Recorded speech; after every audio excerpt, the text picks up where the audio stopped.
राजकुमारी मेहर अपनी कोमलता और दया के लिए मशहूर थी।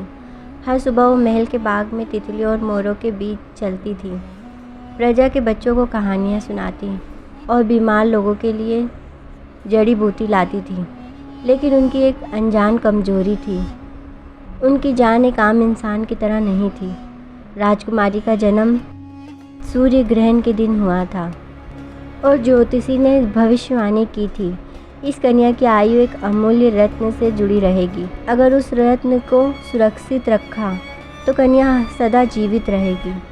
दूर के जंगलों में एक समय पर मशहूर विद्या वारिस रोगियों को जीवन देने के लिए जादू का उपयोग करता था। लेकिन एक दिन उसके अपनों ने उसका विश्वास तोड़ दिया, उसके इलाज उस पर चोरी का इल्ज़ाम लगाया और उसे राज्य से निकाल दिया गया। गम और गुस्से में वारिस का दिल काला पड़ गया। उसने शपथ ली, मैं सबकी रोशनी छीन लूँगा जैसे उन्होंने मेरी रोशनी छीनी। वारिस ने मेहर के सौंदर्य और दया के किस्से सुने।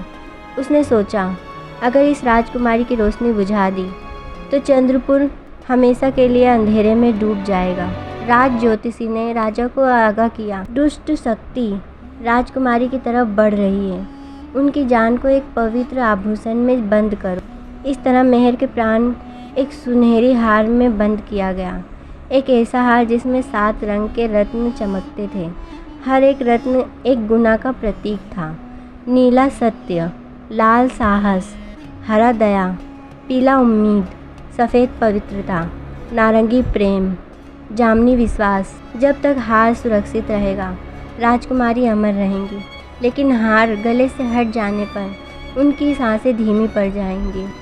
एक अंधेरी अमावस की रात वारिस ने काले बादल जैसे कपड़ों में महल के सुरक्षा चक्र तोड़कर घुस गया।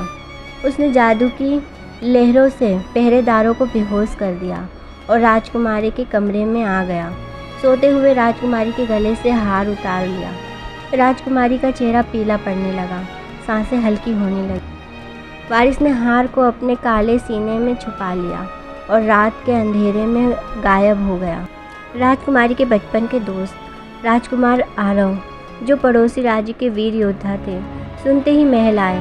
उन्होंने देखा मेहर अपनी ज़िंदगी के अंतिम पलों में है। उनने शपथ ली, चाहे इस संसार के अंतिम किनारे तक जाना पड़े, मैं ये हार वापस लाऊंगा। आरव ने अपना सफ़र शुरू किया।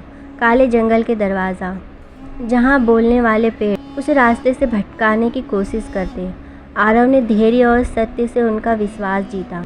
बर्फीली पहाड़ी, जहाँ बर्फ़ के तूफ़ान ने उनकी रफ्तार रोकी, पर एक बचा हुआ बर्फ़ानी भेड़िया उनका साथी बना, रास्ता दिखाने के लिए।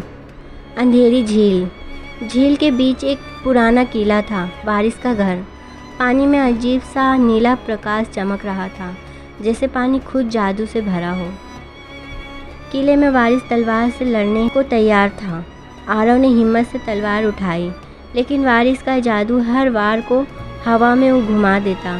जब आरव को राजकुमारी की एक बात याद आई, दया और विश्वास से सबसे बड़ा जादू होता है।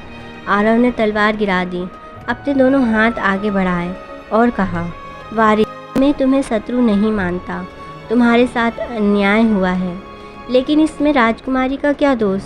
वारिस की आंखों में आंसू आ गया। कई सालों बाद किसी ने उससे समझाने की कोशिश की थी। उसने हार आरव के हाथों में दे दिया। आरव ने महल लौटकर मेहर के गले में हार पहनाया। जैसे ही हार के रत्न उसके सीने से लगे, एक प्रकाश की लहर महल में फैल गई।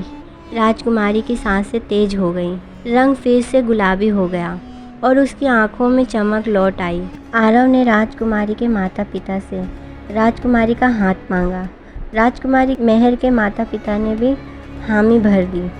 वारिस ने राज्य छोड़ दिया, लेकिन उसके दिल का अंधेरा आरव की दया और से हल्का हो चुका था और मेहर ने हार को कभी अपने से अलग ना करने का वादा किया। अगर आपको ये कहानी पसंद आई हो तो चैनल को लाइक करें, सब्सक्राइब करें।